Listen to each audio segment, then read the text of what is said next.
வணக்கம். The court நிகழ்ச்சிக்கு வரவேற்பதில் மகிழ்ச்சி. தொடர்ந்து இந்த அரசியல் களத்துல, முக்கியமாக இந்த தேர்தல் களத்துல 2019 இருந்து தொடர்ந்து பல தேர்தல்களாக எங்களுடைய கூட்டணி அப்படியே இருக்கிறது, வெற்றி கூட்டணியாக இருக்கிறது அப்படின்னு திமுக முன்வைக்கிறாங்க. அதே போல இந்த சட்டப்பேரவை தேர்தலுக்கு ஒரு மெகா கூட்டணியை நாங்கள் கட்டியிருக்கோம் அப்படின்னு சொல்லி அதிமுக முன்வைக்கிறாங்க. களம் யதார்த்தம் என்னவாக இருக்கிறது? திமுக அந்த கூட்டணி பலத்தை நிரூபிப்பாங்களா? அதிமுக உண்மையிலேயே மெகா கூட்டணி எழுப்பியிருக்காங்களா? இந்த தலைப்புல தான் இன்றைக்கு விவாதத்தை நம்ம முன்னெடுக்கிறோம். அந்த வகையில விருந்தினர்களை முதல்ல அறிமுகப்படுத்திடலாம் நினைக்கிறேன். திமுகவிலிருந்து மதிவாணன், அதிமுகவிலிருந்து அதிவீர ராமபாண்டியன், பத்திரிகையாளர் சுகுணா திவாகர், எழுத்தாளர் ராம்கே நம்ம கிட்ட இணைந்திருக்கிறாரு. அனைவரையும் வரவேற்கிறதுல மகிழ்ச்சி. முதல்ல ராம்கே அவர்கள் கிட்ட இருந்து நான் ஆரம்பிக்கலாம் அப்படின்னு நினைக்கிறேன். சார், இப்போ இருதரப்பிலும் இருந்து எங்களுடைய கூட்டணி தான் வெற்றி கூட்டணி, இது பலமானது, இந்த முறை வெற்றியை நாங்க தான் சாத்தியப்படுத்தும் அப்படின்னு இருதரப்புல இருந்து சொல்றாங்க. ஆனா கள யதார்த்தம் என்னவா இருக்கு? கலை யதார்த்தம் இன்னைக்கு எந்த முடிவு எடுக்க முடியாத நிலைமையில தான் இருக்குது.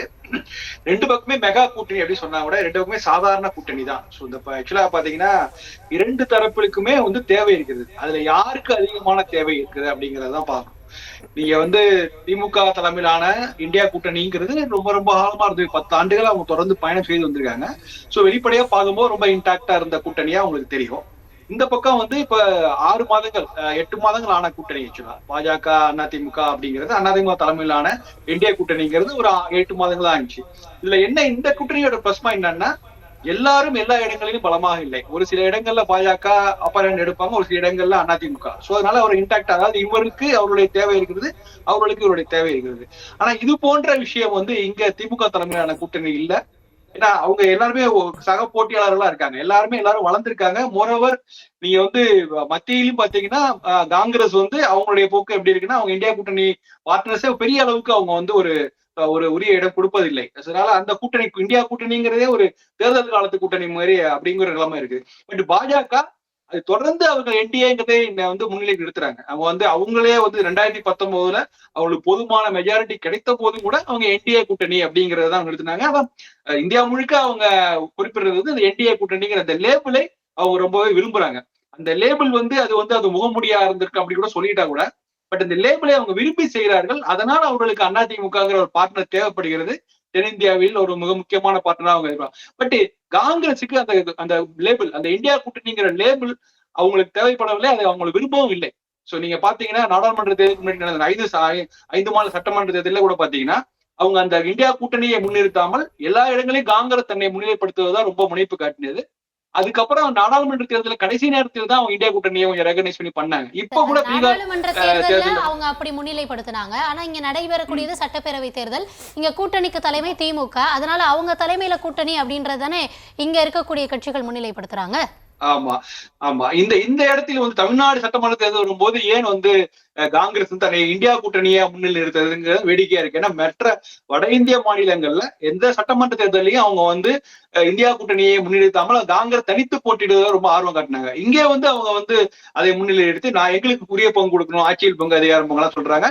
இது வரைக்கும் நம்ம பார்க்காத ஒரு பேட்டர்ன் காங்கிரஸ் இருக்கு. அவங்க இது வரைக்கும் இது மாதிரி எல்லாம் அவங்க கூட்டணியா முன்னிறுத்தல. தனக்கு என்ன காங்கிரஸுக்கு ஒரு கூடுதல் சீட்டுகளை கொடுங்கதான் கடந்த 20 ஆண்டுகளாக அப்படிப்பட்ட பேரங்கள்லாம் நடந்திருக்குது. எங்களுக்கு கூடுதல் சீட் கொடுங்கன்னு தான் சொல்லுவாங்க. ஆனா இந்த முறை என்ன பண்றாங்கன்னா, அது தவிர தாண்டி சீட்டுகளை தாண்டி எங்களுக்கு ஆட்சியில் பங்குன்னு சொல்றதாகட்டும், இந்தியா கூட்டணி தலைமையிலான அப்படிங்கிற அந்த இந்தியா கூட்டணிங்கிற வார்த்தையை சொல்றதாகட்டும், இதுல ஒரு காங்கிரஸ் ஒரு வித்தியாசமான ஒரு நிலைப்பாடு எடுக்கிறதா பார்க்க முடியுது. அதனால நீங்க இந்த கூட்டணி வெளிப்புற தோற்றத்தில் ஒரு இன்டாக்டான கூட்டணியா இருந்தாலும் நடைபெற்ற தேர்தல்கள்ல எந்த கட்சியும் கேட்கலையா? இதுக்கு முன்னாடியும் காங்கிரஸ் அதிகமான தொகுதிகள் கேட்டு அந்த பேரம் எல்லாம் நடந்து இறுதியா தானே இத்தனை சீட்டுகள் அப்படின்றது முடிவாகும். இந்த முறை அதே குரல்ல நம்ம அதை பார்க்க கூடாதா? இல்ல, நீங்க 2021 சமயத்துல நடந்த இதே இழுபறி 2021 நடந்தது. ஆனா அங்க எத்தனை இடங்கள்ங்கிறது தான் பேசப்பட்டது. கூடுதலாக கன்னியாகுமரி நாடாளுமன்ற தேர்தலில் அவங்க உறுதி செய்தாங்க. சோ அவ்வளவுதான். ஆனா இப்ப பேசப்படுற விஷயங்கள் நம்ம பார்க்கும்போது பாத்தீங்கன்னா ஏகப்பட்ட ஆபத்து. உள்ளாட்சி மன்றங்கள்ல கூட எங்களுக்கு கூடுதல் இடம் வேணும் அப்படின்லாம் சொல்றதுதான் பார்க்கும்போது ஆட்சியில் பங்கு ஏராளமான டிமாண்ட வைக்கிறதா தான் தெரியுது. சோ அதனால காங்கிரஸ் இந்த முறை வெறும் கூடுதல் சீட்டுகள் அதை மட்டும் அவங்களுக்கு ஒரு பெரிய விஷயமா பார்க்கலாம். அதை தாண்டி சில ஆஃபர்ஸும் பாக்குறாங்க. சோ அதனால இதை நிறைவு செய்து இதை இந்த மீட் பண்றதுங்கிறதுல ஒரு இடத்துல ஒரு சிக்கல் இருக்குது. சோ அதனால காங்கிரஸ் இன்னைக்கு இல்ல வேணுகோபால் அவர் சொல்ற கிளாரிஃபை பண்றா, இல்ல திமுக கூட்டல தான் இருக்குன்னு சொன்னா கூட அது அவங்க உறுதியாக இருப்பார்களா, அந்த கூட்டணி ஜெல்லாகுமா அப்படிங்கறதுல ஒரு கேள்விக்குறி இருக்கு. ஓகே, முதற்கட்ட கருத்தை எடுத்துக்கிறேன். அடுத்ததா சுகுணா திவாகர் அவர்கள்கிட்ட, அதாவது இன்னைக்கு வேணுகோபால் முன்னிலையில ஒரு சென்னையில ஒரு தீர்மானம் எல்லாம் அவங்க நிறைவேற்றியிருக்காங்க. இதற்கு மேல இது போன்ற குரல்கள் ஒலிக்கக்கூடாது. இப்போ கேசி வேணுகோபால் வருகைக்கு பிறகு இதற்கு ஒரு முற்றுப்புள்ளி வைக்கப்பட்டாச்சு அப்படின்னு நம்ம நினைக்கணுமா? திமுக கூட்டணி இன்னும் பலமா இருக்கு அப்படின்னு எடுத்துக்கணுமா? இல்ல அது எங்கோ எப்போதோ ஏற்படக்கூடிய ஒரு குரல் அப்படின்ற கடந்து போயிடலாமா? இல்லை, இப்போ இதில் டெல்லியில் போய் ராகுல் காந்தியை பார்த்து விட்டு ராகுல் காந்தியும் மல்லிகார்ஜுன கார்கே போன்றவர்கள்லாம் இனிமேல் கூட்டணி பற்றி பேசக்கூடாது, பொதுவெளியில் கருத்துக்களை தெரிவிக்கக்கூடாது அப்படின்னு சொன்னதற்கு பிறகுதான், கனிமொழி ராகுலை பார்த்ததுக்கு பிறகுதான் தொடர்ச்சியாக இவர் மாணிக்கம் தாகூரும் பிரவீன் சக்கரவர்த்தி பேசிகிட்டு இருந்தாங்க அப்படிங்கிறத பார்க்குறோம். அப்படி இருக்கக்கூடிய ஒரு சூழலில் கேசி வேணுகோபால் வந்திருக்கிறார், அவர் பேசக்கூடாதுன்னு சொல்லியிருக்காரு அப்படிங்கிறது அவங்க கேட்பாங்களா இல்லைங்கிறது நாளைக்கு தான் நமக்கு தெரியும். இல்லை, அப்படியே அவங்க பேசினாலும் அது ஒவ்வொருத்தருடைய தனிப்பட்ட கருத்தாக தான் எடுத்துக்கணும் அப்படின்றதையும் அவரே சொல்கிறாரு. இல்லை, அதுதான் இப்போ காங்கிரஸ் கட்சியாக இருக்கட்டும் அல்லது பாஜகவாக இருக்கட்டும், ரெண்டு தேசிய கட்சிகளையுமே இப்படி மாறுபட்ட குரல்கள் ஒலிப்பதுங்கிறது எப்போதுமே இருக்கக்கூடிய ஒன்று தான். இப்போ பாஜகவில் பார்த்தீங்கன்னா சுப்பிரமணிய சாமி ஒரு கருத்தை சொல்லுவார், ஆனால் அந்த தலைமைக்கு எதிரான கருத்தாக இருக்கும். காங்கிரஸ் கட்சியில் இன்னுமே மல்டிபிள் வாய்ஸஸ்ங்கிறது உண்டு, காந்தி காலத்திலேருந்தே உண்டு. காந்தி காலத்திலே நேதாஜி சுபாஷ் சந்திர போஸ் தலைவராவார், பட்டாபி சீதாராமையாவை காந்தி நிறுத்துவார். அதுக்கப்புறம் காமராஜரா ராஜாஜியாங்கிற பிரச்சனைகள் இருந்தது, சத்தியமூர்த்தி அப்படிங்கிற பிரச்சனைகள் இருந்தது, மூப்பனாரா வாழப்பாடி ராமர், இது எப்போதுமே இருந்து கொண்டு இருக்கக்கூடிய ஒரு பிரச்சனை தான். அப்படி இருக்கக்கூடிய ஒரு சூழலாக இது எல்லாமே என்னன்னா அவங்க கட்சியினுடைய உள்கட்சி பிரச்சனைகளை எதிரொலிக்கக்கூடியதாக இருக்கும். சமயத்தில் கூட்டணி கட்சிகளையும் அது பாதிக்கக்கூடிய தன்மைகளையும். இதை நம்ம காங்கிரஸ்குள்ள நடக்கிறதா கடந்து போகணுமா, இல்லை திமுக கூட்டணிக்குள்ளேயே பிரச்சனை அப்படின்றதா பார்க்கணுமா? இல்லை, அது காங்கிரஸுக்குள்ளனா காங்கிரஸில் இப்போ செல்வ பெருந்தகை பற்றி மாணிக்கம் தாகூர் கம்ப்ளைண்ட் பண்ணாலும் அது காங்கிரஸ் கட்சிக்குள்ளே இருக்கக்கூடிய ஒரு பிரச்சனை. அவர் மாணிக்கம் தாகூர் தொடர்ச்சியாக என்ன பண்ணுறாருன்னா திமுக மீதான, அதாவது திமுகவில் ஆட்சியில் பங்கு அதிகாரத்தில் பங்கு அப்படின்னு ஒரு உரிமை குரல் இருப்பதை தாண்டி திமுக மீதான விமர்சனமாகவும் அவர் போகிறார் அப்படிங்கிறதையும் நம்ம பார்க்குறோம். அப்படிங்கிறப்ப அது வெறுமனே ஒரு உட்கட்சி பிரச்சனை அப்படின்னு நம்ம சுருக்கி பார்த்துட முடியாது. இல்லை, அதான் இன்னைக்கு கேசி வேணுகோபால் வந்ததற்கு பிறகு இதுக்கப்புறம் பேச மாட்டாங்களா பேசுவாங்களான்னா ஒரு முற்றுப்புள்ளி காங்கிரஸ் தரப்புல இருந்து வைக்கப்பட்டிருக்கதா நம்ம பார்க்க முடியாதா? இல்லை, இப்போ திமுகவுடைய மனநிலை என்ன மாதிரி இருக்குது அப்படின்னு நான் யோசிக்கிறேன்னா, காங்கிரஸ் கட்சி தொடர்ச்சியாக இப்படியான குரல்கள் எதிரொலிச்சுக்கிட்டே இருப்பேன். மாணிக்கம் தாகூர் பேசுகிறார், பிரவீன் சக்கரவர்த்தி பேசுகிறார். அதுக்கு எதிர்வினைன்னு பார்த்தோம்னா திமுகவில் தளபதியிடமிருந்து வந்திருக்கிறது, ராஜகண்ணப்பன் வந்திருக்கிறது. அது ரொம்ப லேட்டாக தான் வந்திருக்கிறது. ஆனால் இப்போ என்னன்னா மாணிக்கம் தாகூர் என்ன சொல்றாருன்னா, தளபதியை மேலே நடவடிக்கை எடுக்கணும் அப்படின்னு சொல்லி திமுக கேட்கிறாரு. நடவடிக்கை எடுக்க வேண்டியது மாணிக்கம் தாகூர் மேலே. அவர் திமுகவை பார்த்து அவர் ஒரு கோரிக்கை வைக்கிறார். அப்படி இருக்கக்கூடிய சூழலில் திமுகவில் மிகப்பெரிய ரியாக்ஷன் எதுவுமே இல்லை. இன்னும் சொல்லப்போனால் திமுகவுடைய தலைவர் ஸ்டாலின் ரொம்ப தெளிவாக சொல்லிட்டாரு, எங்களை பொறுத்த வரைக்கும் நாங்கள் காங்கிரஸோட கூட்டணியில் தொடர்வதை விரும்புகிறோம், ராகுல் காந்தியை அரசியலுக்கு அப்பாற்பட்டு நான் சகோதராக பார்க்கிறேன், ஆனால் கூட்டணி ஆட்சிங்கிறது எங்களுக்கு ஒத்து வராது அப்படிங்கிறத அவர் சொல்லிட்டார். அதுபோக 22ஆம் தேதி தொகுதி பேச்சுவார்த்தை நடத்த போகிறாங்க. தொகுதி பேச்சுவார்த்தை நடத்துறதுக்கு முன்னாடி இவங்க என்ன சொன்னாங்கன்னா, நாங்கள் ஒரு குழுவை அமைச்சு 70 நாட்கள் ஆயிடுச்சு, தொகுதி பேச்சுவார்த்தையை திமுக வேணும்னே தொடங்காமல் இழுத்தடிக்கிறாங்க, காலதாமதம் பண்ணுறாங்கன்னு தொடர்ச்சியாக சொல்லிட்டு இருந்தாங்க. அதுவே ரொம்ப ஒரு அபத்தமான குற்றச்சாட்டு. ஏன்னா அதிமுக கூட்டணியும் தொகுதி பேச்சுவார்த்தை தொடங்கலை, தாவேக்காவிலையும் தொடங்கலை, நாம் தமிழர் கட்சி கூட்டணிக்கு போகல. அப்படி இருக்கிறப்ப காங்கிரஸ் கட்சி அவங்க ஒரு குழு அமைச்சிட்டாங்கிறதுக்காக தொகுதி பேச்சுவார்த்தையை திமுக தொடங்க முடியாது. திமுக கூட்டணியில் காங்கிரஸ் மட்டும் இல்லை, மற்ற கட்சிகளும் இருக்கிறாங்க. இன்னும் கூட்டணி ஃபைனலைஸ் ஆயிடுச்சான்னு சொல்ல முடியாது. ஏன்னா இப்போ தேமுதிக இருக்கிறது, பாட்டாளி மக்கள் கட்சி ராமதாஸ் எல்லாம் இருக்காருங்கிறப்ப ரெண்டு கூட்டணியும் இன்னுமே முழுமையடையலை அப்படின்னு தான் சொல்ல முடியும். அப்படி இருக்கிறப்ப காங்கிரஸ் ஒரு குழு அமைச்சதுக்காக தொகுதி பேச்சுவார்த்தைக்கு நடத்தணும் அப்படிங்கிறது ரொம்ப அபத்தமான ஒரு விஷயம். அப்போ என்னன்னா சின்ன சின்ன பிரச்சனைகளை தொடர்ச்சியாக அவங்க குற்றச்சாட்டுகளாக முன்வைக்கக்கூடிய ஒரு சூழலை திமுகவுடைய தலைமை தெளிவாக சொல்லிட்டாங்க. இதுதான் 22ஆம் தேதி தொகுதி பேச்சுவார்த்தைன்னு சொன்னதற்கு பிறகு காங்கிரஸ் கட்சியுடைய தலைமை இந்த கருத்துக்களுக்கு மறுக்கருத்து சொல்லலாம், அல்லது தொகுதி பேச்சுவார்த்தையப்போ அவங்க சொல்லலாம் எங்களுக்கு இதெல்லாம் எங்களுடைய டிமாண்ட்ஸ் அப்படின்னு. அது இல்லாமல் பொதுவெளியில் தொடர்ச்சியாக மாணிக்கம் தாகூரோ பிரவீன் சக்கரவர்த்தியோ பேசுவது அப்படிங்கிறது கண்டிப்பாக ஏற்கத்தக்கது கிடையாது. அப்படிங்கிறப்ப திமுக என்னன்னா இதற்கு மேல் காங்கிரஸை தொடர்ச்சியாக காங்கிரஸுக்குள் இப்படியான குரல்களை அனுமதித்துக் கொண்டே இருப்பதுங்கிறது ஏற்கத்தக்கதல்ல அப்படிங்கிற ஒரு நிலைப்பாட்டுக்கு தான் திமுக வந்திருக்கிறது அப்படின்னு தான் நினைக்கிறேன். அப்படிங்கிறப்ப காங்கிரஸ் கட்சி இதுக்கு முடிவுக்கு கொண்டு வர வேண்டும். இல்லைன்னு சொன்னால் ஒரு சுமூகமான ஒரு கூட்டணியாக ஒரு பயணமாக தொடர்ச்சியாக காங்கிரஸோடு இருக்க முடியாதுங்கிற ஒரு நிலைப்பாட்டுக்கு திமுக அறிவுறுத்தி தான் இன்னைக்கு கேசி வேணுகோபால் சொல்லியிருக்க வேண்டும் அப்படின்னு தான் நினைக்கிறேன். அப்படி ஒரு முற்றுப்புள்ளி வைக்கல அப்படின்னா அது கண்டிப்பாக அது காங்கிரஸுக்கு தான் அது பல பிரச்சனைகளை உருவாக்கும். ஓகே, திரு மதிவாணன் அவர்கள்கிட்ட அதாவது தொடர்ந்து காங்கிரஸ்ல வந்து அந்த குரல் எழுது, அதை கட்டுப்படுத்தணும், திமுகவினுடைய அழுத்தத்தால தான் அங்க அது நடந்திருக்கும் அப்படின்றது. ஏற்கனவே இவ்வளவு பிரச்சனைகள், இன்னும் தொகுதி பங்கீடுல இந்த கூட்டணியில பிளவு இல்லைன்னா அது தொடர்பான விமர்சனம் இன்னும் அதிகமாகுமோ? இல்லை, இது காங்கிரஸ் கருத்துன்னு யார் சொன்னா? முதல்ல யாரோ ஒரு தனிநபர் பேசுறதுல தான் காங்கிரஸ் கருத்துன்னு சொல்ல முடியாது இல்லை. அதுதானே கேசி வேணுகோபால் இன்னைக்கு சொல்லியிருக்காரு, கட்சியோட கருத்து அல்லன்னு சொல்லிட்டாரு. அதுக்கப்புறம் வேற யார் சொல்லணும்? இதுல மாணிக்கம் தாக்கூர் மக்களவையில கொறடாவா இருக்காரு. அவர் வந்து ராகுலோட ஒரு க்ளோஸ் சர்க்கிள் இருக்கக்கூடியவர். அங்க இசைவு இல்லாம அந்த சமிக்கை இல்லாம இங்க வருமா? இல்ல ஒருவேளை தொடர்ந்து நீடிக்கிற பொழுது அதை தலைமை கண்டிச்சிருக்கணும் அப்படின்ற பார்வை முன்வைக்கப்பட்டுச்சுல. இல்ல, அது உங்களுடைய கற்பனையா நான் பார்க்குறேன். எங்களை பொறுத்த வரைக்கும் மாநில தலைவர் என்ன சொல்றாரு, அகில இந்திய தலைவர் என்ன சொல்றாருன்னு தான் நாங்கள் பார்க்க முடியும். அகில இந்திய பொதுச்செயலாளர் சொல்றாரு திமுக கூட்டணியில் நாங்கள் தொடரோம்னு சொல்லியிருக்காரு. இந்த வரைக்கும் அதோட தனிப்பட்ட கருத்துன்னு சொல்கிறார். தனிப்பட்ட கருத்துக்கு பதில் சொல்ல வேண்டிய அவசியம் எங்களுக்கு இல்லைல்ல. ஆனால் நாங்கள் ரியாக்ட் பண்ணாமல் இருக்கோம். இதுதான் நிதர்சனமான உண்மை. முதல் விஷயம். ரெண்டாவது வந்து அவங்க குழு போட்டாங்கன்றதுக்காக நாங்கள் பேச்சுவார்த்தை நடத்தணுன்ற அவசியம் முதல்ல எங்களுக்கு இல்லை. நீங்கள் 2016 பார்த்தீங்கன்னாலும் வந்து மார்ச் மாதம் 21 தான் பேச்சுவார்த்தை குழு அமைச்சிருக்கோம். அதே மாதிரி 2021 வந்து பிப்ரவரி மாதம் 26 தான் நாங்கள் பேச்சுவார்த்தை குழுவை அமைச்சிருக்கோம். அப்படின்னு பார்த்தா எங்களுக்கு வந்து 2 காலகட்டங்கள்லையுமே வந்து எதிர்க்கட்சியாக இருந்திருக்கும். ஆனால் இந்த முறை வந்து அங்கே ஆளுங்கட்சியாக இருக்கிறதுனால எங்களுக்கு மக்கள் நலன் சார்ந்த பிரச்சனைகள் இருக்குது, பட்ஜெட் இருக்குது, ஆட்சியை பார்க்கணும். அதுக்கப்புறம் தான் நாங்கள் இதை பார்க்க போகிறோம். ஸோ அதுக்கான காலமும் இருக்குது, நேரமாக இருக்கணுமோ. நாங்கள் பொறுமையாக தான் இருக்க முடியும். கட்சியில் ஒரு 100 பேர் இருப்பாங்க, அந்த 100 பேருக்கும் நாங்கள் ரியாக்ட் பண்ணணுன்ற அவசியம் முதல்ல எங்களுக்கு இல்லை. திமுகலேருந்து குறிப்பாக 200 தொகுதிகளில் வெற்றி அப்படின்றத இந்த முறை முழக்கமாக எடுக்கிறீங்க. சென்ற முறை தேர்தலை விட இந்த முறை அதிகமான தொகுதிகள் அப்படின்றது கூட்டணி பலத்தின் அடிப்படையில் அதை சொல்கிறீங்களா, இல்லை செய்த மக்கள் நல திட்டங்களா, இல்லை மக்கள் நம்ம மேலே வச்சிருக்க நம்பிக்கையில் நமக்கு வாக்களிப்பாங்க அப்படின்றதா? இல்லை, இந்த வெல்வோம் 200ன்றது வந்து திமுகவோட கொள்கை இல்லை, அது மக்களுடைய கொள்கை. 2024 நாடாளுமன்ற தேர்தலில் பார்த்தீங்கன்னா 221 சட்டமன்ற தொகுதியில் வந்து திமுக கூட்டணி முன்னிலையில் இருந்தது. அதை வச்சு தான் நாங்கள் சொன்னோம். அதில் 8 சட்டமன்ற தொகுதியில் தான் வந்து அதிமுக முன்னிலையில் இருந்தது. 3 தொகுதியில் நிறைய தொகுதிகளில் சொச்ச வாக்குகள் வித்தியாசத்துல தான் திமுக அந்த வெற்றியை பதிவு செஞ்சாங்க. ஒரு ஓட்டில் ஜெயிச்சாலும் வெற்றி தான். இந்த சொச்ச ஓட்டு அதெல்லாம் வேண்டாம். ஒரே ஒரு ஓட்டில் ஜெயிச்சாலும் வெற்றி தான். அதனால் வெற்றி தான் எங்கள் கணக்காக பேச முடியுமே தவிர அதில் என்ன மார்ஜின், இதில் 1 ஓட்டா 10 ஓட்டான்றதுலாம் எங்களுக்கு உடன்பாடு இல்லை. வெற்றி முக்கியம். அந்த 200ன்றது வந்து மக்கள் முடிவு பண்ணி சொல்லியிருக்காங்க. திமுகவை நாங்கள் திரும்பவும் 221 இடத்துல ஜெயிக்க வைப்போன்றத மக்களோட முடிவு, எங்களோட முடிவு இல்லை. அதைத்தான் முத்துவேல் கருணாநிதி ஸ்டாலின் வந்து முன்மொழிஞ்சாரே தவிர மாற்று கருத்தை நாங்கள் எதுவுமே பேசலையே. மக்கள் கருத்தை தான் நாங்கள் பேசுகிறோம். ஒன்று. ரெண்டாவது, நீங்கள் கேட்ட அந்த திட்டங்களை பொறுத்த வரைக்கும் ஒவ்வொரு திட்டமும் மக்கள் நலன் சார்ந்த திட்டம், நேரடியாக மக்களுக்கு பயனுள்ள திட்டம். அது வந்து ஒவ்வொரு வீட்லையும் போய் கொண்டு போய் சேர்த்துருக்க திட்டம்.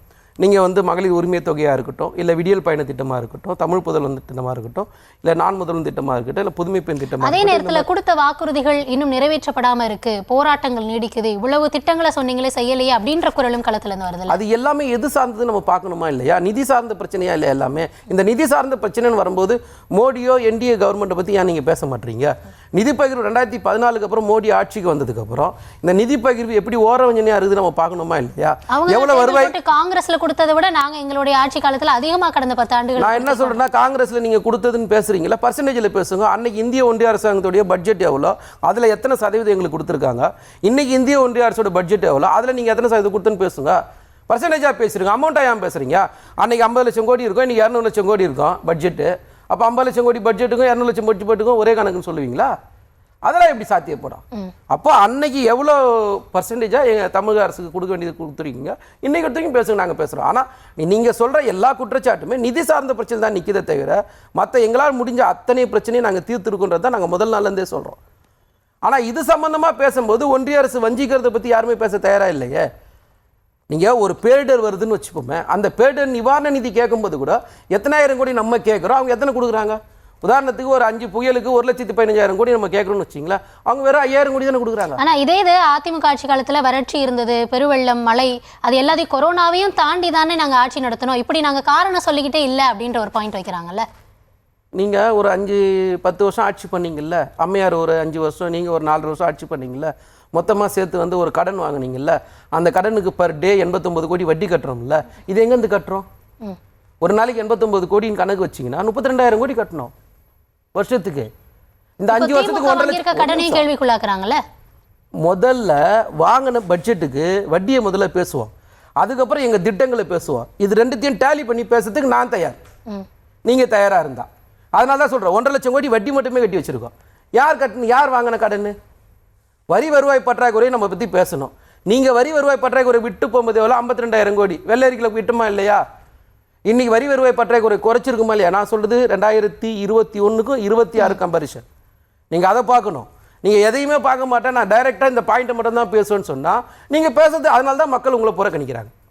மக்கள் உங்களை புறக்கணிக்குதான ஒரு காரணம் வேணும்ல. அதுக்கு எந்த காரணம்? நீங்கள் மக்களோடு சேர்ந்தே வரமாட்டீங்க. அப்போ மக்கள் சொல்கிறதுக்கெல்லாம் ஆப்போசிட்டாக பேசுகிறீங்க. இல்லாத குறைகளை தான் நீங்கள் சொல்கிறீங்களே தவிர இங்கே இருக்கிற பிரச்சனை நீங்கள் பேச தயாராக இல்லை. சரி, முதற்கட்ட கருத்தை எடுத்துக்கிறேன். உங்ககிட்ட கேள்வியை முன்வைக்கணும்னு நினைக்கிறேன். தொடர்ந்து மெகா கூட்டணியை நாங்கள் கட்டி எழுப்பியிருக்கோம். அதாவது கொள்கை வேறு கூட்டணி வேறு அப்படின்றத முன்னெழுப்புறீங்க. ஆனால் அது மக்கள் மத்தியில் எதிரொலிக்குமா? நிறைய மாநில நலன் சார்ந்த திட்டங்கள் இல்லைன்னா மத்திய அரசு கொண்டு வரக்கூடியது இங்கே ஏற்புடையதாக இருக்கா?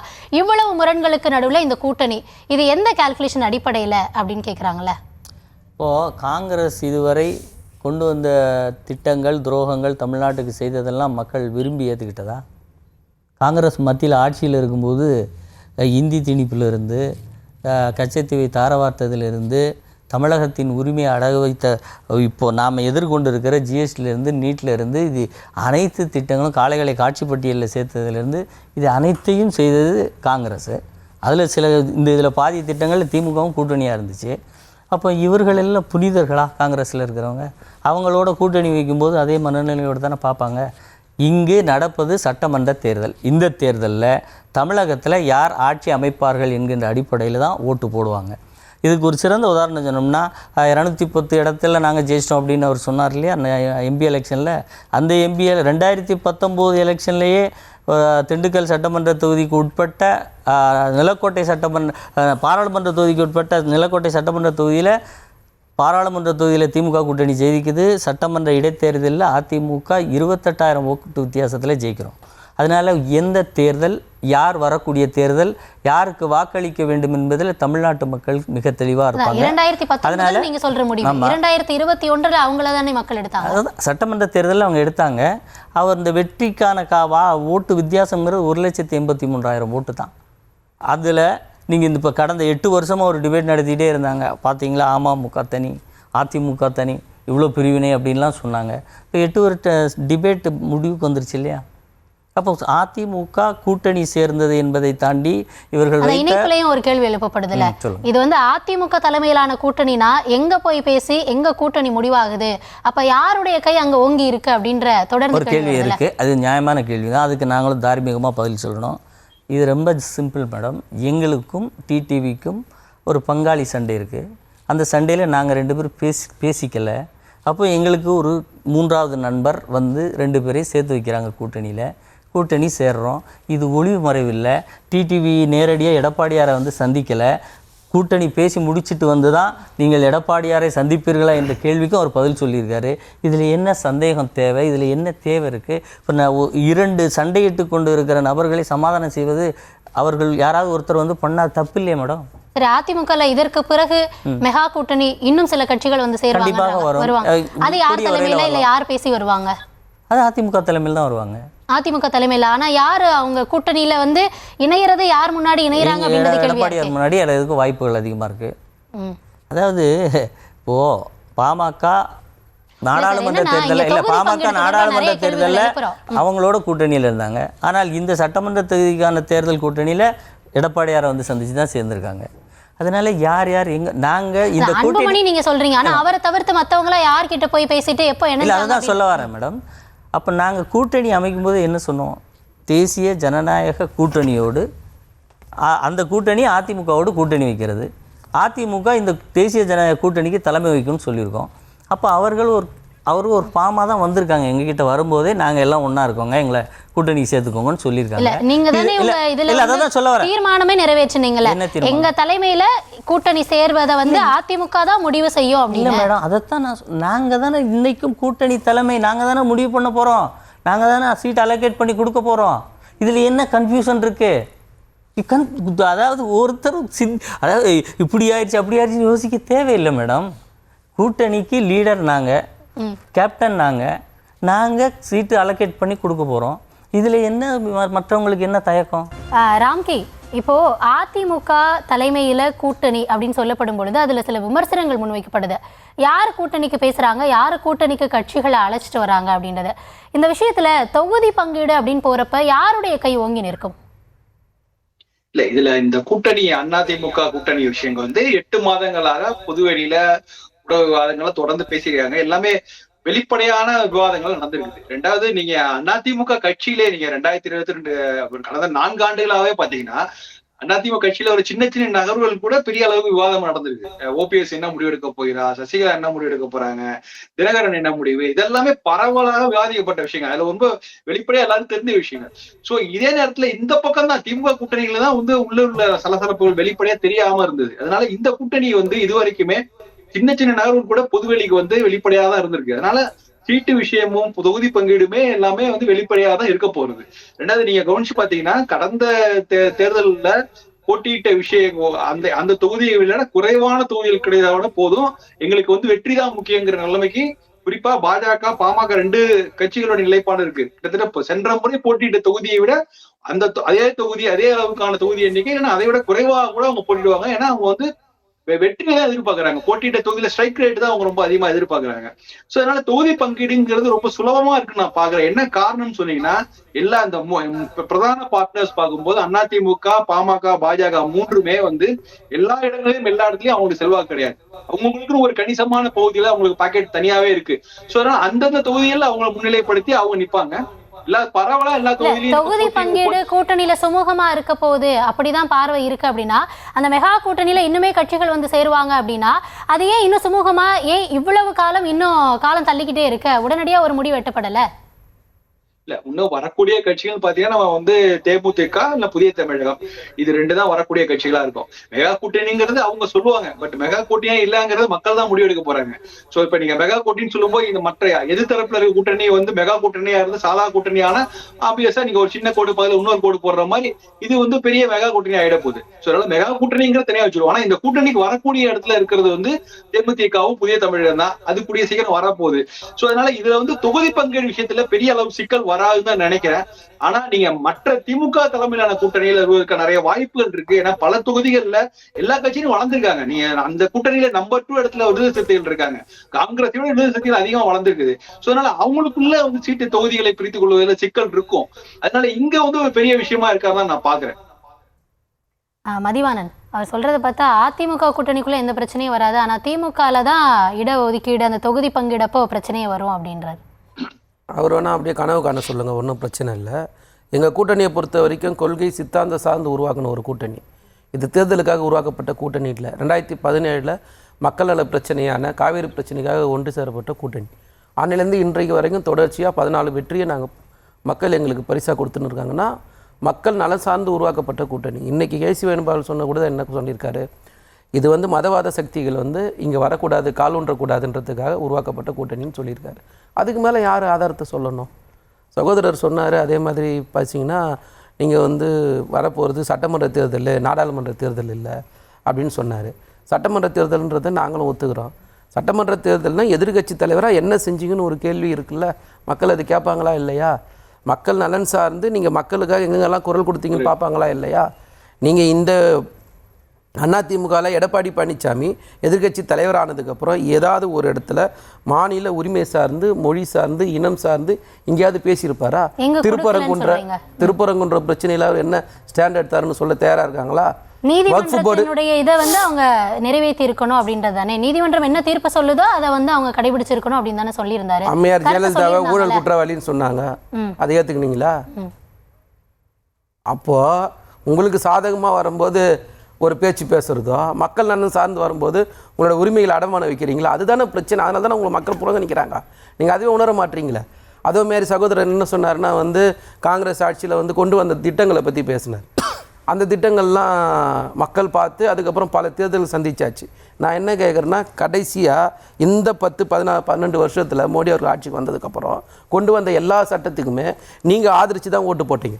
நாடாளுமன்றத்துக்கு வெளியில் எஸ்ஆர் பாலசுப்ரமணியம் பேசுனதை யாரும் இங்கே மறந்துருக்கவே முடியாது. நீங்களே சொன்னீங்க கூட்டணி தர்மத்துக்காக ஆதரிச்சுன்னு சொன்னீங்க. ஆனால் கூட்டணி தர்மத்துக்காக திமுக என்றைக்கும் ராமர் கோயில் ஆதரிக்கலையே, பொது சிவில் சட்டத்தை ஆதரிக்கலையே, ஆர்டிகல் 370 ஆதரிக்கலையே, முத்தலாக் சட்டத்தை ஆதரிக்கலையே. ஆனால் நாங்கள் எல்லாத்தையும் எதிர்த்தோம்ல. அப்போ எதிர்த்து தானே இருந்தோம். காமன் மினிமம் ப்ரோக்ராம்னு ஒன்று போட்டு தானே என்டிஏ கூட்டணியில் திமுக இருந்தது. அதே மாதிரி உங்களால் பேச முடியுமா? பேசுனீங்களா?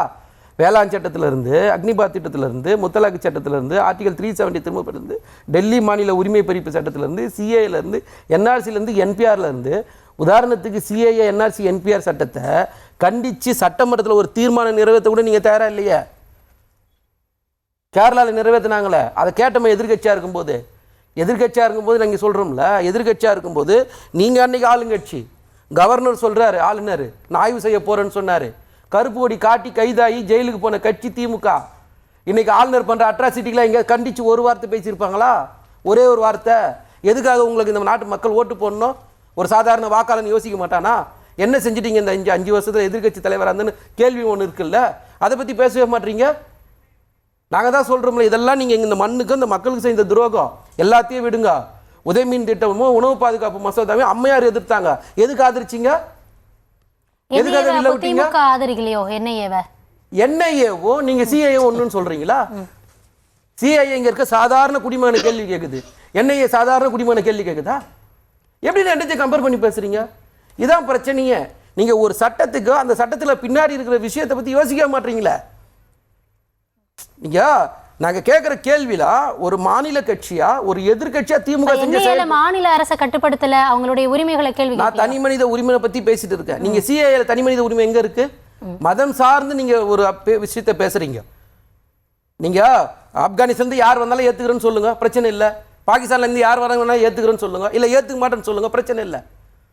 அதுல சிறுபான்மையினர் தான் சேர்த்துக்க மாட்டோம் அப்படின்ற வார்த்தை எங்க இருந்து வந்தது? நீங்க அதுதானே நீங்க பார்க்கணும். அப்ப அந்த தைரியத்தோட உங்க ஆதரவோட கொண்டு வந்த சட்டம் அது. அதை எப்படி மறந்து போக முடியுங்க? அதிவீர ராமபாண்டியன் இல்லை, நான் ஒன்று சொல்லிடுறேன். இந்த எப்போ பாரு காமன் மினிமம் ப்ரோக்ராம் முதல்ல அடிச்சு விட்டுக்கிட்டு இருக்காங்க பாருங்க. அதே முதல்ல தப்பு. அதை யார் கொண்டு வந்தது? அதாவது வாஜ்பாய் அரசுக்கு இப்படி தானே பேச ஆரம்பிச்சார். அதுக்குள்ளே கையை தூக்காதீங்க. டேட்டா கேட்டுட்டு அதுக்கப்புறம் சொல்லுங்கள். ஆதரவு கடிதம் பிஜேபி கேட்டது ஒவ்வொரு கட்சிட்டையும். அப்போ முதல் 13 ஆண்டு காலம் மாதங்கள் நாங்கள் ஆதரவு கொடுக்குற போது ஆதரவு கடிதத்தை பிஜேபி கேட்டபோது ஏன் கேட்டாங்கன்னா, இதுவரை பாராளுமன்ற வரலாற்றில் கூட்டணி கட்சிகளிடம் ஆதரவு கடிதம் கேட்ட வரலாறே கிடையாது. அப்போ கேட்டாங்க. அப்போ கேட்கும்போது புரட்சித் தலைவர் அம்மா என்ன சொன்னாங்கன்னா, இப்போ இவர் சொன்னார் 356 இன்வோக் பண்ண விட மாட்டோம், ராமர் கோயில், இந்த 3ஐயும் உயிர்நாடி கொள்கை என்று சொல்லக்கூடிய இந்த கொள்கையை நீங்கள் இந்த ஆட்சி காலத்தில் தொடவே கூடாது, அதை கேப்டன் அபென்ஸில் வைக்கணும்னு சொல்லி காமன் மினிமம் ப்ரோக்ராமை கொண்டு வந்தது அதிமுக. அதற்கு பிறகு நாங்கள் அந்த ஆட்சியை கவிழ்த்த பிறகு அதில் ஏறி சவாரி செய்து தான் திமுகவை ஒழிய காமன் மினிமம் ப்ரோக்ராம் இவங்க கொண்டு வந்துன்னு சொல்றது அப்பட்டமான போய். கரசேவைக்கு நான் அனுப்புவேன் அப்படின்னு சொன்னதும் அதுவும் அதிமுக. அதுதான் இன்னைக்கு நைட் இல்ல குறுக்க வந்துட்டு அதே மாதிரி RSS சமுதாய இயக்கம் சொன்னது யாரு? எந்த காலகட்டங்கள்ல சொல்லப்பட்டது? அதே மாதிரி அது எந்த காலகட்டத்துல சொல்லப்பட்டது? ராமர் கோயில் கட்டத்துக்கு நீங்க ரெண்டு விஷயம், பாபர் மசூதியை இடித்த பிறகு ஒரு விஷயம், பாபர் மசூதியை இடித்த பிறகு கூட்டணி சேர்ந்தது யாரு? அந்த பேஷன்ஸ் முதல்ல கத்துக்கோங்க. பாபர் மசூதி இடித்த பிறகு கூட்டணியில சேர்ந்தது யாரு? என்ன தேவை இருந்துச்சு? அப்போ முரசொலி மாறன் அங்க அமைச்சரவையில் நீங்க பங்கேற்றுக்கிட்டு இருந்தீங்களே, அவருக்கு உடல்நிலை சரி இல்லைக்கா, இலாகா இல்லாத மந்திரியா கண்டினியூ பண்ற வரைக்கும் அந்த குற்றம்லாம் பெருசாக தெரியலை. அப்போ கோத்ரா ரயில் எரிப்பு சம்பவம் நடந்தது, அதெல்லாம் அது இன்னொரு மாநில பிரச்சனை. எப்படி மாநில உரிமை? இங்கே சிஏஏல ஒரு தமிழ்நாட்டிலிருந்து ஒருத்தர் பாதிக்கப்பட்டதை சொல்ல முடியுமா? ஆனால் இவர் இல்லை, ஒரு நிமிஷம் இருங்க, ஒரு நிமிஷம் இருங்க சார். ஆனால் என்ன நீங்க சொல்றீங்க நீங்க பேசும்போது எனக்கு பேச தெரியாதா? நீங்க பேசும்போது எனக்கு சொல்ல தெரியாது. நீங்க ஒண்ணு கூட பேச விடாம குறுக்கிட முடியும். நீங்க பேசுங்க. அமைதியா இருக்கு சொல்லுங்க. ஏன் பயப்படுறீங்க? இல்ல மதிவான நீங்க பேசுங்க. ஒரு மனிதன் பாதிக்கப்பட்டானா அப்படின்னு கேட்டீங்கன்னா இங்க இல்ல. ஆனா என்ஐஏல எத்தனை இஸ்லாமியர்கள் இங்க பாதிக்கப்பட்டிருக்கிறார்கள்? அவங்க என்ஐஏ சட்டம் எதுக்கு தெரியுமா? தீவிரவாதிகளுக்கு ஒடுப்பு சட்டம். தமிழ்நாட்டில் முதல்ல இந்த சட்டத்தை ஏற்றுக்கொண்ட மாநில அரசு எது தெரியுமா? ஸ்டாலின் அரசு. எவ்வளவு நிதி கிட்டத்தட்ட 60,000 கோடி கொடுத்து காவல்துறையில் சார் சட்டம் நீங்க சொன்னப்ப அவர் நோட் பண்ணிட்டு சொல்றாரு. நீங்க புரிஞ்சு பேசுங்க சார். இந்த சட்டத்திற்கு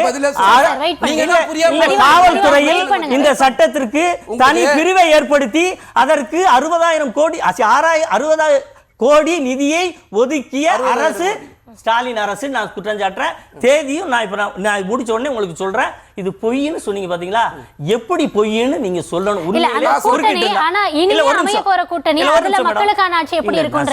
அதாவது இந்த காமன் மினிமம் ப்ரோக்ராம் எப்போ வரும்னா கூட்டணி ஆட்சி ஏற்படுகிற போது தான் வரும். கூட்டணியில் சேரும்போது வராது. நாங்கள் என்ன சொல்கிறோம், இன்றைக்கும் அதிமுக தனித்து ஆட்சி அமைக்கும்னு சொல்கிறோம். அதனால் அது மறுபடியும் இங்கேயும் போடலைன்னு கேட்டால் அது பொருந்தாத கேள்வி. மாநில அரசியலில் நாங்கள் தனித்த ஆட்சியை கொடுக்கக்கூடிய அளவுக்கு நாங்கள் இருக்கிறோம்னு சொல்கிறோம். அப்புறம் எதிர்க்கட்சி தலைவர் என்ன செஞ்சார்? ஒரே ஒரு உதாரணம், டங்ஸ்டன் பிரச்சனை 2.25 மணி நேரம் பேசினார். என்ன பேசினாருன்னு ஆடியோ கேட்டால் 2 நிமிஷம் ஆடியோவை கொடுத்துட்டு பயந்து ஓடிய போது தெரியலையா யார் எதிர்க்கட்சியாக செயல்படுறான்னு. அடுத்து கள்ளச்சாராயம் பிடித்து எத்தனை பேர் இறந்தார்களே, உண்ணாவிரதம் இருந்தாங்க. நீங்கள் என்ன செஞ்சீங்க? முதல்ல மரக்காணத்தில் இறந்தபோது வாரத்துக்கு ஒரு முறை ரிவ்யூ மீட்டிங். இந்த மாதிரிலாம் ஒரு சாவு நடக்காது. அதுலேருந்து ஒரு வருஷம் கழித்து 68 பேர் இறந்தாங்க. போராடணும், மக்கள்கிட்ட கொண்டு போய் சொன்னால் நாங்கள் போய் சொல்லலைன்னா 68 என்பது இன்னும் எத்தனை 100க்கு போயிருக்குன்னு தெரியாது. எதிர்க்கட்சி தலைவர் போய் இல்லை இது சாராய மரணம்னு சொன்னார். ஆனால் நீங்கள் என்ன சொன்னீங்க? உங்களுடைய கட்சி எம்எல்ஏ, உங்களுடைய மாவட்ட செயலாளர், டிஎஸ்பி எல்லாம் இது சாராய மரணமே கிடையாது, இது சாதாரண மரணம், சாவுக்கு வந்தவங்களாம் குடிச்சு செத்து போனான். இதுக்கு பேர் ஒரு ஆட்சி. இந்த நெருக்கடியை எடுத்து போய் சொன்னார்ல, இதை விட எதிர்க்கட்சி தலைவர் என்ன சொல்ல முடியும்? எத்தனை நூற்றுக்கணக்கான உயிர்கள் பாதுகாக்கப்பட்டிருக்கு மேடம். அவர் அன்னைக்கு போகலைன்னா இன்றைக்கு தமிழ்நாடு அந்த 2 கள்ளக்குறிச்சியில் எத்தனை பேர் இறந்திருப்பாங்கிற இதே தெரியாது. அந்த ஜட்ஜ்மெண்ட்ல the police was inaction அப்படின்னு சொல்லி அந்த தீர்ப்பு வந்துச்சு. இன்னொன்று சொன்னார், இவங்களை ஊழல் குற்றவாளின்னு சொன்னாங்க. அதுக்கப்புறம் உச்ச நீதிமன்றம் போனோம். எந்த நேரத்தில் அந்த வழக்கு முடித்து வைக்கப்பட்டது உங்களுக்கு, அதாவது அரசியல் இருக்கவங்களுக்கு தெளிவாக தெரியும். ஒரு முதலமைச்சருக்கு ஊழல் குற்றச்சாட்டு தண்டனை இருந்தால் அவருக்கு நினைவு சின்னம் எழுப்ப முடியாது, அரசு பணத்தை செலவிட முடியாது. அப்படி ஒரு வழக்கை இவர்களை போன்றவர்கள் உயர்நீதிமன்றம் சென்னையில் தொடர்ந்தாங்க. அன்றைக்கு நீதியரசர் இவர் புரட்சி தலைவி அம்மா மீது ஊழல் குற்றம் சாட்டப்பட்டு தண்டனை என்கின்ற நிலை இல்லை, அந்த நிலையில் இருந்ததனால் நினைவு சின்னம் வைக்கலாம் என்று மிக தெளிவாக தீர்ப்பை சென்னை உயர்நீதிமன்றம் கொடுத்திருக்கிறது. இந்த பழைய ஆனால் இன்றைக்கு ஊழலில் வைத்துவிட்டு ஸ்டே வாங்கி அமைச்சராக இருக்கக்கூடிய, ஸ்டே வாங்கி எம்எல்ஏ இருக்கக்கூடிய, ஸ்டே வாங்கி ஐயா எனக்கு அமைச்சர் பதவியே வேண்டான்னு ஒதுங்கி இருக்கக்கூடிய 3 1/4 அமைச்சர் ஊழல் அமைச்சர்களை கொண்டு இருக்கக்கூடிய கட்சி திமுக. இந்த கட்சியை நம்பி யாராவது ஓட்டு போடுவான்? அதிமுக என்கின்ற கட்சியை நம்பி ஓட்டு போட மாட்டான்னு சொல்றது உலகத்தில் வேடிக்கை. இத மாதிரி ஒரு பெரிய வேடிக்கை நான் எங்கே கேட்டேன். சரி மதிவான் சகோதரர் மரணங்கள் பற்றி பேசுகிறார். இந்த மரணங்கள்லாம் ஒவ்வொரு தனி மனிதன் செய்யறதுக்கும் ஒரு அரசாங்கம் செய்யறதுக்கும் வித்தியாசங்கள் இருக்குது. அம்மையார்கள் மகாமக குளத்தில் போய் குளிக்க போனாங்க. அன்றைக்கி ஒரு 40 பேர் செத்தாங்கல்ல, அது தனி மனித தவறா அரசாங்க தவறா? தூத்துக்குடி துப்பாக்கி சூடு செஞ்சீங்கல்ல, நான் டிவியை நான் குறுக்கிட கூடாது சொன்னார். இப்போ அதே தான் அவருக்கு சொல்கிறேன். தூத்துக்குடி துப்பாக்கி சூடு நான் சப்ஜெக்ட் எதை பேசினா அவர் அதுக்குள்ளேயே வரல, அது இல்லாமல் சப்ஜெக்ட் இல்லாமல் பேசினார். தூத்துக்குடி துப்பாக்கி சூடு நடந்த உடனே ஒரு முதலமைச்சராக இருக்கிறவர் சொல்றாரு, தொலைக்காட்சியை பார்த்து தெரிந்து கொண்டேன்னு சொன்னார். அது தனி மனித தவறா அரசாங்க தவறா? அப்போ நீங்க செஞ்ச ஒவ்வொன்றுமே நிர்வாக ரீதியா நிர்வாகம் பண்ண தெரியாத செய்த தவறுகள் எல்லாம் நீங்க காலங்கடத்தை பார்க்குறீங்க. அதனால தான் மக்கள் உங்களை புறக்கணிக்கிறாங்க. இன்னொன்று சொன்னார், இந்த ஊழலை பற்றி பேசும்போது உச்சநீதிமன்றத்தில் ஒன்றே தான் அவர் அட்வொகேட்டுன்னு நினைக்கிறேன், இறந்ததுனால மட்டும்தான் அவர் விடுவிக்கப்பட்டாரே தவிர வழக்கில் எந்த இடத்துலையுமே அவர் ஊழல் செய்யவில்லைன்னு சொல்லவே கிடையாது. இதுதான், அதாவது இறக்கும்போது என்ன ஸ்டேட்டஸ் கோ இருக்குன்றது அவருக்கு தெரியும், அதை கடந்து போகணும்னு நினைக்கிறாரு. அது மக்கள் முடிவு பண்ணிப்பாங்க. இன்னும் இல்லை அதே நான் என்ன கேட்டேன்னா, இந்த காமன் மினிமம் ப்ரோக்ராமை பற்றி அவர் பேசுகிறார். எங்களால் தான் அன்னைக்கு இரவு வாஜ்பாய் சொன்ன வார்த்தை யாரும் மறக்கவே முடியாது, இன்னைக்கு நிம்மதியாக போய் தூங்குவேன்னு சொன்னார். அப்போ அந்த மனுஷன் எவ்வளோ டார்ச்சர் அனுபவிச்சிருந்தா அந்த வார்த்தையை பயன்படுத்தியிருப்பாரு.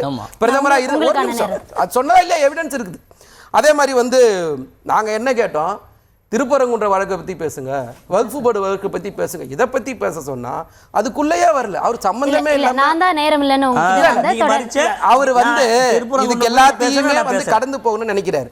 அப்புறம் கூட்டணியாக பலம் இனி வரக்கூடிய எப்படி இருக்கும் உலகத்துல ஊழல் குற்றச்சாட்டுக்காக தண்டிக்கப்பட்ட கட்சியோடைய பொதுச் செயலாளர் யாருன்னா அம்மையார் தான். இல்ல அதற்கப்புறமா 4 வருஷம் பற்பநாகர சிறையில வந்து ஊதுபத்தி உருட்டுனா அவங்க சின்னம்மா தான் தொடர்பான இது தொடர்ந்து பேசலாம். நான் சொல்றேன், நான் விவாதம் பேசுறேன்னு நினைக்கிறேன். அந்த விவாதத்துல நீங்க சொல்ற குற்றச்சாட்டு நான் பதில் சொல்றேன். உலகத்துல கட்சியோட பொதுச் செயலாளர், கட்சியோட தலைவர் சுகுணா திவாகர் உங்ககிட்ட, அதாவது அதிமுக பொறுத்த வரைக்கும் நாங்க களத்துல பிரச்சாரத்துல முந்தி போயிட்டோம், கூட்டணியாக மேடைகள்ல ஒன்றா தோன்றோம், மோடி இன்னும் மீண்டும் வரப்போறாரு, நாங்க முன்னாடி முந்தி செல்கிறோம் அப்படின்ற ஒரு இது இருக்கு. ஆனா திமுகவினுடைய செயல்பாடுகள், அந்த பிரச்சாரம், அந்த ரீதியில அவங்க இன்னும் எப்போ ஸ்பீடப் ஆவாங்க, இல்ல அவங்க களத்துல என்ன மாதிரி இருக்கு அவங்க பொசிஷன்? இல்லை, நீங்கள் சொல்லப்போனால் வந்து தமிழ்நாட்டில் வந்து தமிழ்நாட்டு அரசியல் கட்சிகளில் திமுக வந்து ரொம்ப காலத்துக்கு முன்னாலேயே தேர்தல் அப்படிங்கிறத தேர்தல் பணிகளை ஆரம்பிச்சிட்டாங்க. தேர்தல் பணிக்கான குழுவை போடுறதுலேருந்து வாக்குச்சாவடி முகவரிலேருந்து இப்போ திமுக இளைஞர்னு எடுத்தீங்கன்னா கிட்டத்தட்ட ஒரு 3 மாநாடுகள் அவங்க நடத்திட்டாங்க, மகளிர் அணி மாநாடுகள் நடத்திட்டாங்க, இப்போ பாக முகவர்கள் கூட்டத்தில் தொடர்ச்சியாக பங்கெடுத்துட்டு இருக்கிறாங்க. தொகுதி பங்கீடு பேச்சுவார்த்தை தான் ஆரம்பிக்கிறது, அதில் எந்த கூட்டணியுமே ஆரம்பிக்கல. திமுகவை பொறுத்த வரைக்கும் அதிமுக கூட்டணியை விட முன்னாள் வந்து தேர்தல் வேலைகளை வந்து தொடர்ச்சியாக கிட்டத்தட்ட ஓராண்டு காலம் தொடர்ச்சியாக தேர்தல் பணிகளை பார்த்து கொண்டிருப்பது திமுக தான். திமுக தான் முன்னால் களத்தில் இருக்குது. இப்போ என்னென்னா, இப்போ திமுக கூட்டணி அதிமுக கூட்டணி இதோடைய ப்ளஸ் மைனஸ் அப்படின்னு பார்க்குறப்ப வந்து திமுக கூட்டணியை பொறுத்த வரைக்கும் 3 ப்ளஸ் உண்டு. என்ன ஒன்றுனா வந்து ஒன்று வந்து தொடர்ச்சியாக 8 ஆண்டுகளாக ஒரு வலிமையான கூட்டணி இருக்கிறது. இப்போ காங்கிரஸில் வந்து ஒரு சலசலப்பு இருக்கிறது, அது சரி செய்யப்படுமா படாதா அப்படிங்கிறது ஒரு கேள்வி. அதுதான் இப்போ இருக்கக்கூடிய ஒரு மிக முக்கியமான பிரச்சனை. ரெண்டாவது பார்த்தோம் அப்படின்னு சொன்னால் 2014 இருந்த நிலைமை இப்போ இருக்குது. டிஎம்கே வெர்சஸ் அதர்ஸ் அப்படிங்கிறத இப்போ இருக்கக்கூடிய சட்டமன்ற தேர்தலுடைய களமாக இருக்கிறப்ப ஒரு கட்சி தொடர்ச்சியாக ஒரு ஆட்சி பெறுகிறப்ப அந்த ஆட்சிக்கு எதிரான அதிருப்தி வாக்குகள் எல்லா கட்சிகளுக்குமே இருக்கும். அப்போ அந்த அதிருப்தி வாக்குகள் எந்த கட்சி ஒட்டுமொத்தமாக கன்சாலிடேட் பண்ணி எடுக்குது அப்படிங்கிறத பொறுத்து தான் வெற்றி தோல்வி இருக்கும். தொடர்ச்சியாக வந்து திமுக எதிர்ப்பு வாக்குகளை அதிமுகவும், அதிமுக எதிர்ப்பு வாக்குகளை திமுகவும் எடுத்துக்கொண்டு வந்த நேரத்தில் இப்போ வந்து பலமுனை போட்டிகள் வந்திருக்குது. இப்போ ஒரு பக்கம் இப்போ புதுசாக வந்து தாவேகா தமிழக வெற்றி கழகம்னு ஒன்று வந்திருக்குது, அதிமுக கூட்டணி அப்படின்னு ஒன்று வந்திருக்கிறது. அப்படிங்கிறப்ப நாம் தமிழர் கட்சி இருக்கிறப்ப திமுக எதிர்ப்பு வாக்குகள் சிதறுகிறது. அப்படிங்கிறப்ப அது திமுகவுக்கு சாதகமாக இருக்கக்கூடிய வாய்ப்புகள் அதிகமாக இருக்கிறது. இன்னொன்று, திமுக வந்து தொடர்ச்சியான நலத்திட்டங்கள், குறிப்பாக பெண்களுக்கான நலத்திட்டங்களை தொடர்ச்சியாக பண்ணிக்கிட்டு இருக்கிறாங்க. வந்து அது மகளிர் விடியல் பயணமாக இருக்கட்டும், உரிமை தொகையாக இருக்கட்டும், தோழியாக இருக்கட்டும், இது எல்லாமே வந்து கடந்த காலங்களில் இல்லாத அளவிற்கு திமுகவுக்கு பெண்கள் வாக்குகளும், திமுகவில் வந்து பல பாக்கெட்ஸ்லேருந்து வராத வாக்குகளை வந்து கடந்த நாடாளுமன்ற தேர்தல், உள்ளாட்சி தேர்தல், இடைத்தேர்தல்கள் எல்லாம் பெற்று தந்திருக்கிறத நம்ம பார்க்குறோம். இது வந்து ஒரு ப்ளஸ்ஸு. அதிமுக கூட்டணியை பொறுத்த வரைக்கும் அவங்க வந்து கிட்டத்தட்ட 2021 சட்டமன்ற தேர்தலில் என்ன கூட்டணி இருந்ததோ அதே தான் இப்போ இருக்குது. அப்போ ஓபிஎஸ் உள்ளே இருந்தார், இப்போ அவர் வெளியில் இருக்கார், அதுக்கு பதிலாக டிடிவி தினகரன் இருக்கார். ஆனால் பாட்டாளி மக்கள் கட்சியில் ஒரு பகுதி மட்டும் தான் இப்போ இங்கே வந்திருக்கிறாங்க அப்படிங்கிறத பார்க்குறோம். இன்னொன்று, இந்த கூட்டணிக்கான தலைமை யார் அப்படிங்கிற மிக முக்கியமான கேள்வி இருக்குது. எப்படி வந்து இந்தியா அமெரிக்கா ஒப்பந்தத்தை வந்து மோடி அறிவிக்காமல் டொனால்டு ட்ரம்ப் அறிவிக்கிறாரோ, இந்தியா பாகிஸ்தான் போர் நிறுத்தத்தை டொனால்டு ட்ரம்பே அறிவிக்கிற மாதிரி இங்கே வந்து அதிமுக கூட்டணியை வந்து பாஜகவே அறிவித்து விட்டார்கள் அப்படிங்கிறது அதில் இருக்கக்கூடிய சிக்கல். எடப்பாடி பழனிசாமி அறிவிக்கிறதுக்கு முன்னால் வந்து அமித்ஷா ட்வீட் போட்டார். அதே மாதிரி பியூஷ் கோயல் வந்து டிடிவி தினகரனோட பேச்சுவார்த்தை நடத்தி, அவங்கள பொறுத்த வரைக்கும் அவங்களுக்கு தேசிய கட்சி தலைவர்கள் வர்றப்பெல்லாம் ஏதாவது ஒரு கூட்டணி இருக்கணும் அப்படிங்கிற ஒரு இதில் தான் ஒரு அவசரமாக தான் இந்த கூட்டணி கட்டப்பட்டிருக்குங்கிறப்ப இது எவ்வளோ தூரம் ஜெல்லாகி இருக்கிறது அப்படிங்கிறதுமே மிக முக்கியமான ஒரு கேள்வியாக இருக்கிறது. இன்னொன்று வந்து இப்போ இந்த தாவேக்கா அப்படிங்கிற ஒரு புது பிளேயர் வந்திருக்காருங்கிறப்ப அவர் தொடர்ச்சியாக வைக்கக்கூடியது திமுக எதிர்ப்பு, பாஜக எதிர்ப்பு கூட திமுக எதிர்ப்பை தொடர்ச்சியாக பேசிக் கொண்டிருக்கக்கூடிய சூழலில் திமுக எதிர்ப்பு வாக்குகளை இவ்வளவு நாட்கள் வாங்கி கொண்டு வந்த அதிமுக வாக்குகள் தாவேக்காவுக்கு டிரான்ஸ்ஃபர் ஆச்சுன்னா அதிமுக அது ஒரு பலவீனமாக இருக்கும் அப்படிங்கிறதுக்குமே அதிமுக சந்திக்கக்கூடிய ஒரு மிக முக்கியமான ஒரு சவால். ஓகே ராம்கி, இப்போ வந்து திமுகவினுடைய அந்த எதிர்ப்பு வாக்குகள் அதை பிரிக்கிற இடத்துல அதிமுக தான் முன்னாடி இருந்தது. இப்போ ஆனால் தாவேக்கான்ற ஒரு பிளேயர் இருக்காங்க, அதையும் தாண்டி கூட்டணிகள், அதில் இருக்கக்கூடிய விமர்சனம் இதெல்லாம் கூட களத்தில் எதிரொலிக்கும். இது வந்து எப்படி பார்க்கலாம்? நிச்சயமா எதிரொலிக்கும். அதனாலதான் இன்னைக்கு இந்த தேர்தல் பிரச்சாரத்துல பேசப்படுகிற பெருசு பொருள் என்னங்கிறத நம்ம பார்க்கணும். மின் திட்டத்துல இருந்து உதய மின் திட்டத்துல இருந்து ஆரம்பிச்சு நீட் ரத்து, சிஏஏ, இதெல்லாம் வந்து எந்தெந்த கட்சி என்ன நிலைப்பாடுங்கிறத தமிழ்நாட்டுல சின்ன குழந்தைங்க கூட சொல்லும். அந்த கட்சிகள்ல சம்பந்தப்பட்ட நிலைப்பாடுல இருந்து மாறி வரப்போதில்லை. அது எல்லாருக்குமே பரவாயில்ல பேசப்பட்ட விஷயம், அதெல்லாம் கிட்டத்தட்ட பேசி முடிந்து போன விஷயம். இன்னைக்கு கரண்டா என்ன இன்னைக்கு இருக்கிற இஷ்யூஸ் அதை தான் நம்ம பேசியாகணும். அதுதான் பிரச்சாரத்துல பேசுபொருளா இருக்க போது. குறிப்பாக ஒரு விசில் அடிக்கிற ஒரு கூட்டம் வந்திருக்கு. அந்த தலைமுறையை வந்து நீங்க கவர்ந்து இழுக்கணும். வெளிப்படையா சொல்லணும்னா தாவேகாவுக்கு ஒரு வாக்குகள் போகாமல் தடுக்கக்கூடிய அணி எந்த அணி அப்படிங்கிறத பாக்கணும். திரும்ப திமுக வந்து பல கொள்கைகளே அந்த கொள்கை அரசியல முன்னிலைப்படுத்தினா அவங்க கொள்கையில ரொம்ப கொள்கையில ரொம்ப உறுதியா இருக்காங்கன்னு எல்லாருக்கும் தெரிஞ்ச விஷயம் தான். அது திரும்ப பேசிக் கொண்டிருக்க வேண்டிய அவசியமே இல்லை. சோ அது போல நீங்க வந்து அந்த மாதிரி பேசினா இப்ப நீ கரண்ட் இஷ்யூஸ்ல இருந்து பேசாம தவிர்த்து போடுறாங்களேன்னு ஒரு இது வருது, ஒரு பர்செப்ஷன் உரியாது. இன்னைக்கு தமிழ்நாட்டுல லா அண்ட் ஆர்டர் இஷ்யூ பேசணும், விமன் சேஃப்டியை பத்தி பேசலாம், நிறைய விஷயங்கள் அது சம்பந்தமான விஷயங்கள் தான். இது சில விஷயங்கள் அதிமுகவே தவற விடுது. சோ அதை நீங்க கடந்த 4-5 ஆண்டுகள் நடந்த விஷயங்கள், அதைத்தான் நான் வந்து தாவேகா தரப்பு அவங்கதான் உன்னிப்பா கவனிக்கிறாங்க. நீங்க இதை சொல்லாமல் கடந்து போனீங்கன்னா அந்த கூடுதலா தாவேகாவுக்கும் கூடுதலா வாக்குகள் சேர்ந்துட்டே இருக்கும். சோ இப்ப நீங்க பழைய விஷயங்கள் பேசாமல் புதிதான விஷயங்கள், அடுத்த 10 ஆண்டுகளுக்கு தமிழ்நாடு சந்திக்கக்கூடிய என்ன சவால்கள், இது போன்ற விஷயங்களை முன்வைத்துதான் திமுக அதிமுகவும் பேச வேண்டும். அதற்கான எந்த விதமான ஒரு சமிக்ஞையும் இது வரைக்கும் இல்ல. சோ அதனாலதான் நம்ம வந்து இந்த வெறுமனே கூட்டணி கணக்கிலோட நிறுத்திட்டு இருக்கோம். கூட்டணி கிட்டத்தட்ட 2 பக்கமே இன்டாக்டா நின்றுடுச்சு. இதுக்கு மேல வந்து பெரிய அளவுல நகர்வுகள் வரப்போதில்ல. தேமுதிக என்ன செய்ய போயிருதுங்கிறது தவிர மற்றபடி வேறு விதமான எந்த விதமான சூழல்ல தமிழ்நாட்டுல அந்த கூட்டணி ஸ்ட்ரக்சர்ல எந்த விதமான மாறுதல்களும் வரப்போவதில்லை. அப்படிங்கும் போது இன்னைக்கு என்ன பேச போறோங்கிறது தான், அதுதான் ரொம்ப முக்கியமானது. அது பேசக்கூடிய விஷயங்கள் புதியதான விஷயங்கள், ரீசெண்ட் பாஸ்ட்ல என்ன நடந்த விஷயங்கள் அதுதான் நம்ம பேசுறோம். 10 ஆண்டுகளாக பேசப்படுற விஷயங்களை திருப்பினா அது வந்து வாக்காளருக்கு பெரிய சலிப்பை தரும். மோரோவர் இன்னைக்கு நம்ம வந்து புதிய வாக்காளர்கள், அவர்கள் நிச்சயமாக அதை வந்து பெரிய அளவுல வரவேற்க மாட்டார்கள். நம்ம இந்த பேசின விஷயங்கள் அப்படியேதான் இருக்கு, எல்லாமே ரிலவெண்டான இஷ்யூஸா இருக்கு. ஆனா எந்த விதமான மாற்றங்களும் இல்ல. ஓகே அவர் வந்து நீங்க கடந்த 10 ஆண்டுகளே தொடர்ந்து பேசுறீங்க, இப்போ நடந்த ஆட்சியில என்னவோ அதுலயும் இன்னும் பிரச்சனைகள் இருக்குல்ல அப்படின்றத முன் வச்சு அதை பேச மறுக்கிறாங்க அப்படின்றது இல்லை. இப்போ ஏதோ விசில் அடிக்கிற கூட்டம் வந்திருக்குன்னு சொல்கிறாருல்ல, இந்த விசில் அடிக்கிற கூட்டத்தை விட பெரிய கூட்டம்லாம் இந்த தமிழ்நாட்டு மக்கள் பார்த்துருக்காங்க. இதை விட பெரிய நடிகர்லாம் தமிழ்நாட்டு மக்கள் பார்த்துருக்காங்க. அப்படி கடந்து போயிட முடியுமா அப்படின்றதானே கேள்வி. அதான கலை யதார்த்தம். அதான் சொல்றேன், இதை விட தானே தெரியும். வெயிட் பண்ணுங்க, நாங்கள் வெயிட் பண்ணுறதுக்கு எனக்கு ஒன்றும் பிரச்சனை இல்லை. நாங்கள் ஒரு 75 வருஷம் கட்சி நடத்தியிருக்கோம். இதில் எவ்வளோ பெரிய நடிகர்லாம் வந்திருக்காங்க நாங்கள் பார்த்துருக்கோம். இதில் எவ்வளோ பேர் வந்து தேர்தலில் நின்றவங்க பார்த்துருக்கோம். தேர்தலில் நின்று டெபாசிட் இழந்தவங்களை பார்த்துருக்கோம். வெறும் 5000 ஓட்டு வாங்கினவங்களை பார்த்துருக்கோம். தேர்தல் கட்சி ஆரம்பிச்சுட்டு தேர்தலே நிற்காமல் ஓடி போன நடிகர்களை பார்த்துருக்கோம். இப்போ நீங்கள் அவர் சொல்கிற மாதிரி வந்து கலை யதார்த்தம் தான் நீங்களும் பேசுகிறீங்க, நாங்களும் அதை தான் சொல்கிறோம். எந்த பிரச்சனையும் நாங்கள் பதில் சொல்லாமல் ஓடி ஒழிஞ்சோன்னு நாங்கள் கேட்குறோம். இப்போ சட்ட ஒழுங்கை பற்றி அவர் பேசுகிறாரு இல்லை, இப்போ சட்ட ஒழுங்கை பற்றி நீங்கள் பேசுனீங்கன்னா NCRP டேட்டா பிரகாரம் பாதுகாப்பான மாநிலத்தில் நம்பர் 1 மாநிலம் தமிழ்நாடு தானே. அது உங்களால் மறுக்க முடியுமா? அதானே டேட்டான்றது. நீங்கள் ஒரு பிரச்சனை நடக்குது, அந்த பிரச்சனையை முதலமைச்சர் எப்படி அணுகிறாரு, இதற்கு முன்னாடி இந்த முதலமைச்சர் எப்படி அணுகுறாங்கன்னு தானே பார்ப்பாங்க. நீங்கள் ஒரு பிரச்சனையே நடக்காமல் இருக்குமா அப்படின்றது எனக்கு தெரியல. ஆனால் நடந்தால் ஒரு ஆட்சியில் இருக்கிறவங்க எனக்கு தெரியாதுன்னு கடந்து போகல. 30 நாள் கழிச்சு FIR போடல, 45 நாள் கழிச்சு சாட்சிட் போடல. இங்கே அடுத்த 3 மணி நேரத்தில் FIR போடப்படுது. 1 வருஷத்துக்குள்ளே விசாரித்து தண்டனை வழங்கப்படுது. துரிதப்படுத்தியிருக்கோம். அதுக்கு வந்து ஸ்பெஷல் ஆக்ட் கொண்டு வந்திருக்கோம். அதெல்லாம் ஏன் அவருக்கு தெரியல? அப்போ நீங்கள் ஒரு குற்றம் சொல்லணுன்ற காழ்ப்புணர்ச்சியோட குற்றம் சொல்கிறீங்களே தவிர தரவுகள் அடிப்படையில் நீங்கள் பேசலை. இப்போ அந்த நடிகரே அவர் சொல்கிறாரு, அந்த நடிகர் பின்னாடி கூட்டம் வந்தோன்னா எவ்வளோ பெரிய கூட்டம் வந்துடும். நான் கேட்குறேன், தமிழ்நாட்டு மக்கள் வந்து உயர்கல்வியில் நம்பர் 1 மாநிலம் தமிழ்நாடு. இங்கே படித்தவங்க அதிகமாக இருக்கிற மாநிலத்தில், அதிக பெண்கள் வேலைக்கு போகக்கூடிய மாநிலத்தில், அதிகப்படியான தொழிற்சாலைகள் இருக்கிற மாநிலத்தில் நமக்கு யார் தலைவனாக வரணுன்றத மக்கள் தயாராக இருக்க மாட்டாங்க. நான் மண்ணை யார் ஆளுன்றது மக்கள் முடிவு பண்ணி தானே இருப்பாங்க.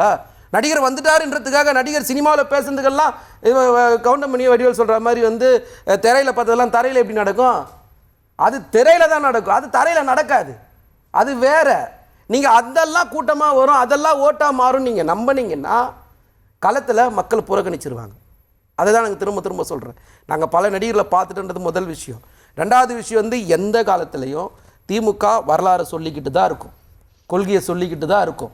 அதே நேரத்தில் காலத்துக்கு ஏற்ற மாதிரி தன்னை அது மாற்றிக்கிட்டே தான் இருக்கும். ஸோ அதனால தான் 75 வருஷம் ஆகியும் இது கூட ஆரம்பிக்கப்பட்ட, இதுக்கு இல்லை முன்னாடி ஆரம்பிக்கப்பட்ட சிரோன்மணி அகாலிதள மாதிரியான கட்சிகள், தேசிய மாநாடு மாதிரியான கட்சிகள்லாம் இன்னைக்கு ஒன்றுமே இல்லாமல் ஆயிடுச்சு.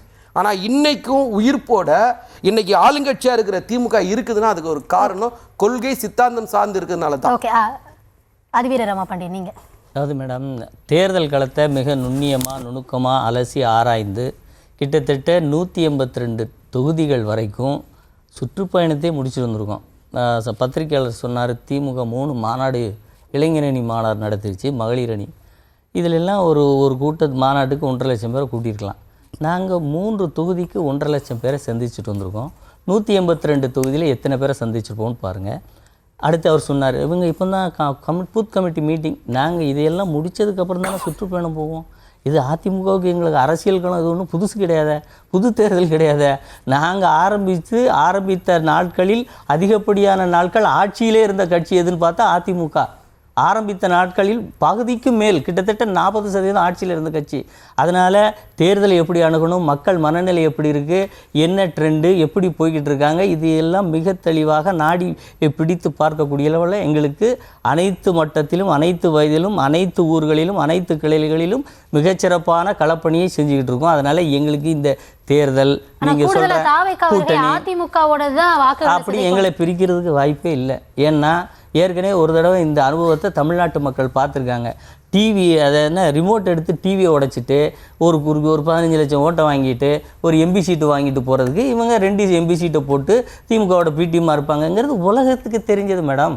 இதில் என்ன பெரிய சூத்திரம், இதில் பெரிய ஃபார்முலா? திமுகவை திட்டுற மாதிரி திட்டுங்க, கொஞ்சம் ஓட்டு ஆன்டி இன்கம்பன்சி ஓட்டை வாங்கிட்டு அப்புறம் வாங்க நாங்கள் உங்களுக்கு எம்பி சீட்டு தரோம்னு சொல்கிற ஃபார்முலா. இது ஆல்ரெடி லீக்கான ஃபார்முலா. இது வந்து எங்களுக்கு இது கட்சியில் இருக்கிறவங்க, களத்தில் இருக்கிறவங்க, பூத்தில் இருக்கிறவங்களுக்கு தெரியாத ஃபார்முலாவா? ஒரு கட்சி ஆரம்பித்தால் அந்த கட்சி என்ன நோக்கத்தோடு இயங்குகிறது, எந்தெந்த இடத்தில் முக்கியமான தருணங்களில் என்ன முடிவை எடுக்காமல் பின்வாங்குகிறது, இதையெல்லாம் நீங்கள் பார்த்தீங்கன்னா இவர் யாருடைய டீம், இது என்ன ஸ்ட்ராட்டஜி, இந்த ஸ்ட்ராட்டஜிக்கு பின்னால் இருக்கிறது யார், இது ஆதவ அர்ஜுனா இதுக்கு முன்னாடி எங்கே இருந்தார், இப்படி பல காரணங்களையும் மிக தெளிவாக துல்லியமாக அலசி ஆராய்ஞ்சு பார்க்குறோம். விஜயினுடைய வருகை அதிமுகவுக்கு ஒரு சிறு இழப்பை கூட ஏற்படுத்த முடியாது. அது முழுக்க முழுக்க திமுகவினுடைய சிறுபான்மை வாக்கு வங்கிக்கு ஒரு மிகப்பெரிய வேட்டை வைக்கும் அப்படிங்கிறத எங்களுக்கு கருத்து. ஓகே, நிறைவுக்கு வந்தாச்சு. விருந்தினர்கள் அனைவருக்கும் நன்றி. மற்றொரு நாள் மற்றொரு தலைப்போடு சந்திக்கலாம். நன்றி, வணக்கம்.